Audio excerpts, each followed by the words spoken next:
భారీ వర్షాలు వరదలతో అతలకుతలమైన కేరళ వయనాడులో సహాయక చర్యలు కొనసాగుతున్నాయి. ఆందోళనకర విషయాలు వెలుగు చూస్తున్నాయి. 600 మంది వలస కార్మికుల ఆచూకీ గల్లంతైంది. మొబైల్ నెట్వర్క్ దెబ్బతినడంతో ఇప్పటికీ ఆచూకీ దొరకడం లేదు.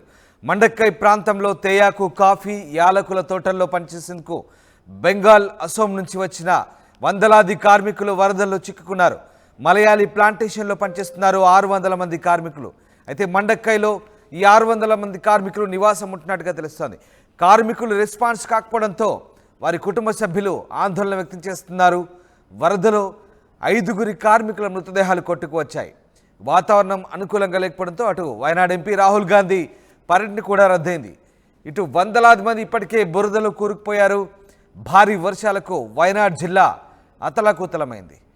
అటు మట్టి చర్యలు విరిగిపడి ఇప్పటి వరకు దాదాపు 133 మంది మృత్యువాత పడ్డట్టుగా సమాచారం అందుతోంది.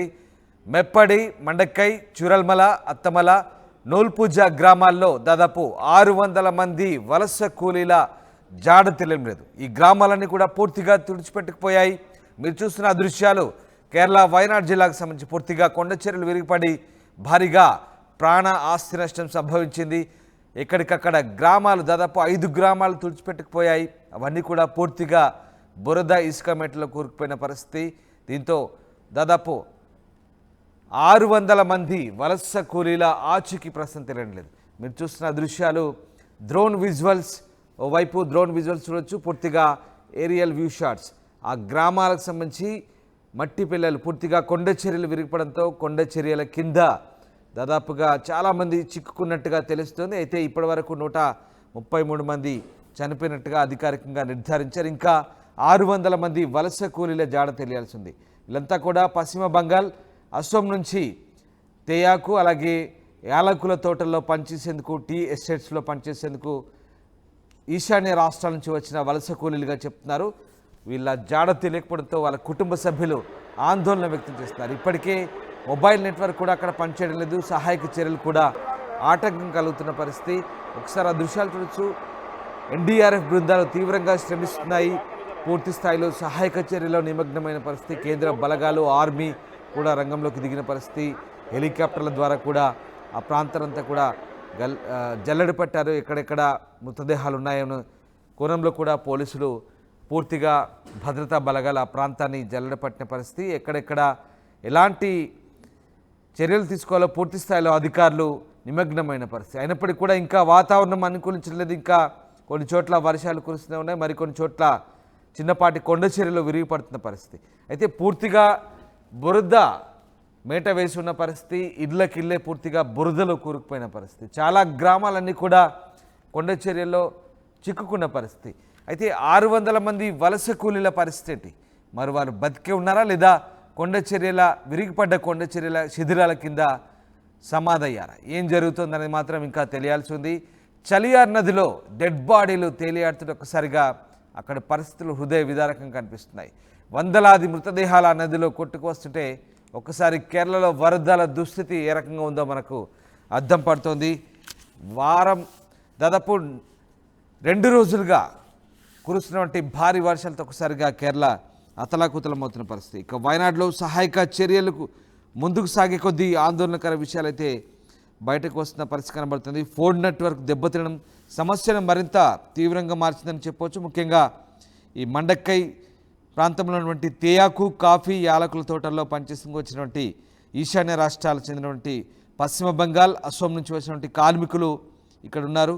చాలామంది ఇక్కడి మలయాళీ ప్లాంటేషన్లో పనిచేస్తున్నటువంటి సమాచారం అందుతుంది. అయితే 600 మందికి సంబంధించినటువంటి నెట్వర్క్ ప్రస్తుతానికి ఆ మొబైల్ నెట్వర్క్ పనిచేయడం లేదు. పూర్తిగా అక్కడ వాతావరణ పరిస్థితులు కూడా అనుకూలంగా లేని సిచ్యువేషన్. దీంతో అసలు ఏం జరుగుతుంది, ఆ కార్మికుల జాడ ఏంటి, వాళ్ళంతా క్షేమంగా ఉన్నారా లేదంటూ వాళ్ళ కుటుంబ సభ్యులంతా ఆందోళన వ్యక్తం చేస్తున్న పరిస్థితి. ఇప్పటికే వయనాడ్ జిల్లా కేంద్రంలోని ఆసుపత్రిలో విషాద ఛాయలనుకుంటున్నాయి. మృతదేహాలను వారి బంధువులకు అప్పగించే పనులు చేస్తున్నారు అధికారులు. చాలా హృదయ విదారక ఘటన.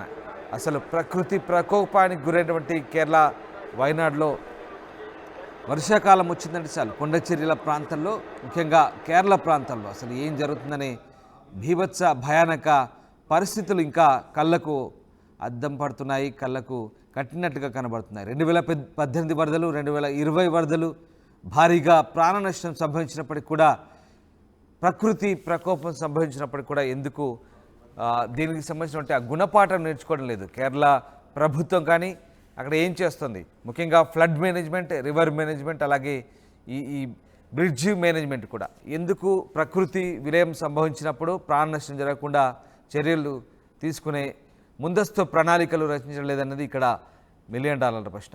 మీరు చూడొచ్చు దృశ్యాలు, కాఫీ టీ ఎస్టేట్స్ ప్రాంతంలో హెలికాప్టర్లు, ప్రైవేట్ చాపర్లు అక్కడ ఆ హెలికాప్టర్లు మృతదేహాల జాడ కోసం గాలిస్తున్న దృశ్యాలు మనకు కనబడుతున్నాయి. పూర్తిగా బురద కూరుకుపోయింది. బహుశా ఆ బురద కింద ఎంతమంది ఉండుంటారని మాత్రం తెలియలేదు. అవి వెలికి తీసేందుకు చాలా టైం పడుతోంది.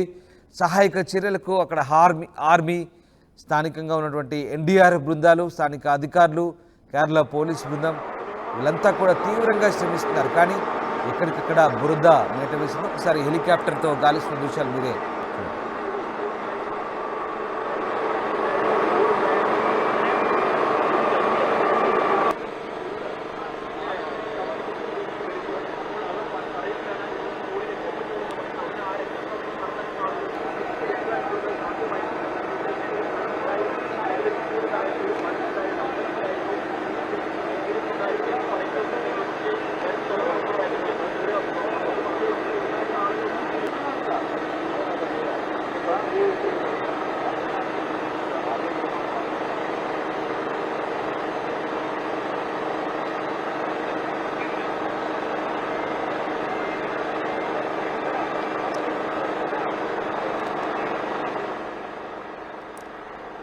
మీరు చూసిన దృశ్యాలు డ్రోన్ విజువల్స్. మెప్పడి, మండక్కై, చురల్మల, అత్తమల, నూల్పుజ గ్రామాలకు సంబంధించిన దృశ్యాలు మీరు చూడొచ్చు. దాదాపు 600 మంది వలస కూలీలు ఈ గ్రామాల్లో చిక్కున్నారు. పూర్తిగా కాఫీ, తేయాకు, అలాగే యాలకుల తోటల్లో అక్కడ వీళ్ళంతా కూడా పనిచేస్తున్నారు. ఆయా ప్రాంతాల్లో ఎక్కువగా ఈశాన్య రాష్ట్రాల నుంచి వచ్చిన కూలీలే ఉన్నట్టుగా తెలుస్తుంది. ఇప్పటివరకే దాదాపు 133 మంది ఈ మట్టి చర్యల కింద మృతి చెందినట్టుగా అధికారికంగా ప్రకటించారు. ఇంకా ఎంతమంది వాటి కింద చిక్కుకున్నారని మాత్రం ఇంకా తెలియని పరిస్థితి. ఓవైపు ఇంకా వరద కొనసాగుతోంది. ప్రస్తుతానికి కొంత వర్షం తగ్గుముఖం పట్టినప్పటికీ ఇంకా వరద కొనసాగుతోంది. అయితే ఆ బురద కింద, ఆ కొండ చర్యల శిథిలాల కింద ఎంతమంది ఉన్నారనేది మాత్రం ఇంకా పూర్తి స్థాయి సమాచారం లేదు. దాదాపుగా 600 మంది వలస కార్మికుల గల్లంతుకు అయితే సంబంధించి ప్రస్తుతం ఆందోళన వ్యక్తమవుతుంది. అక్కడ వాతావరణం కూడా ఇంకా పూర్తి స్థాయిలో అనుకూలించలేదు. మరోవైపు పూర్తిగా మొబైల్ నెట్వర్క్ దెబ్బతిన్న పరిస్థితి. ఈ నేపథ్యంలో ఏం జరుగుతుంది, అక్కడ తమ వాళ్ళు ఎట్లా ఉన్నారనే ఆందోళన ఆ కూలీల కుటుంబ సభ్యులు వ్యక్తం చేస్తున్నారు. ఇప్పటికే బంగాల్, అస్సాం నుంచి వాళ్ళంతా కూడా కేరళ వచ్చేందుకు ప్రయత్నిస్తున్నారు. మరోవైపు వైనాడ్ జిల్లా ఆసుపత్రిలో ఆ డెడ్ బాడీలను గుర్తించి వారి బంధువులకు అప్పగించే క్రమంలో అక్కడ అర్థనాదాలు మిన్నడుతున్నాయి. పెద్ద ఎత్తున మార్చురీలో డెడ్ బాడీలు పోగై ఉన్న పరిస్థితి. అసలు ఇంతటి ప్రకృతి ప్రకోపానికి ఒక్కసారిగా అర్ధరాత్రి ఊహించని కాలరాత్రిగా మారింది. సరిగ్గా రాత్రి 1 గంట ప్రాంతంలో మొదలైన భారీ వర్షం, కుంభవృష్టి, కొండ చర్యలు విరిగిపడడంతో ఒక్కసారిగా ప్రమాద ఘంటికలు మోగినాయి. కొండ చర్యల కింద ఉన్నటువంటి గ్రామాలే తుడిచిపెట్టుకుపోయిన పరిస్థితి. NDRF సిబ్బంది చేస్తున్నటువంటి సాహసం మనం చూడొచ్చు. అత్యంత రిస్కీ ప్రాసెస్ అది, చాలా రిస్క్తో కూడుకున్న ప్రక్రియ అయినప్పటికీ కూడా ప్రాణాలకు తెగించి వాళ్ళంతా కూడా అక్కడ సహాయక చర్యలు కొనసాగిస్తారు. నిజంగా చాలా హృదయ విదారకమైన, అత్యంత సుందరమైన, మనోహరమైన కేరళ. అసలు ఏం జరుగుతుంది, కేరళ దుస్థితికి కారణమేంటి? ప్రకృతి వైపరీత్యాలు సంభవిస్తాయి, దాన్ని ఎవరు కాదలేదు. కానీ ఈ వైపరీత్యాలు ఎదుర్కొనే ప్రణాళికలు ఎందుకు ప్రభుత్వం రచించలేదు? గత దశాబ్దాల కాలంగా కేరళలో ఇదే పరిస్థితి.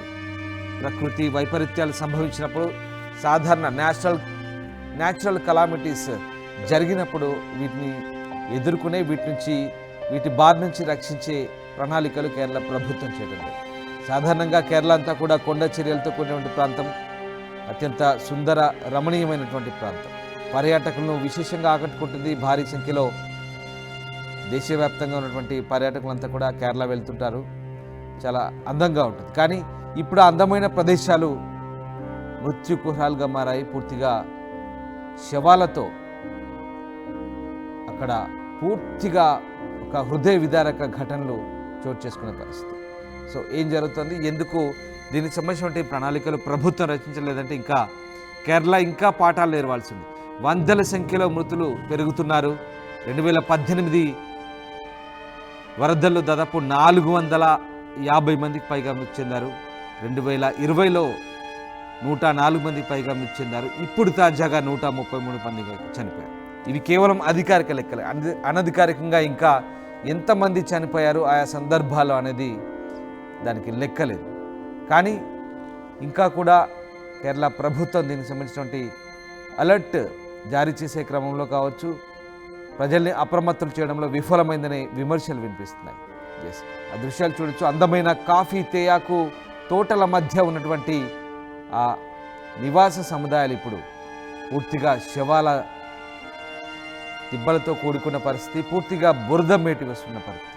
అయినప్పటికీ ఆ బురదలో ఇంకా శవాలు చిక్కుని ఉన్నాయి. హెలికాప్టర్ల ద్వారా రెస్క్యూ చేస్తున్నారు. చూడండి ఒకసారి ఆ దృశ్యాలు, ఎంత బాధాకరమైన దృశ్యాలు.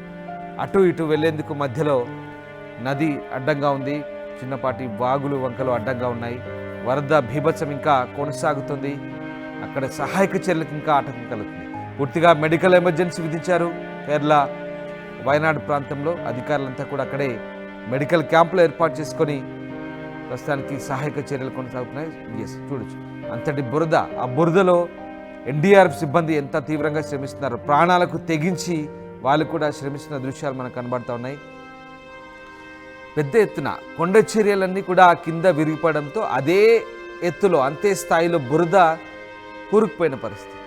కొన్ని మీటర్ల బురద కూరుకుపోవడంతో ఆ లోపల ఎంతమంది చిక్కుకున్నారు, ఇంకా వారి ఆచూకీ జాడ తెలియలేదు. చిక్కుకున్న వాళ్ళు కూడా ఆ వరదలో బురదతో పాటు కొట్టుకుపోయారు. నదిలో శవాలు తేలాడుతున్నాయి. వీళ్ళంతా కూడా ఏంది ఇంతటి హృదయ విదారకమైన ఘటన. అసలు కేరళ వాసులను తలుచుకుంటే నిజంగా బాధాకరమైనటువంటి ఘటన. ఇప్పుడు 600 మంది వలస కార్మికుల పరిస్థితి ఏంటనేది ఇంకా అంతు చిక్కని ప్రశ్న.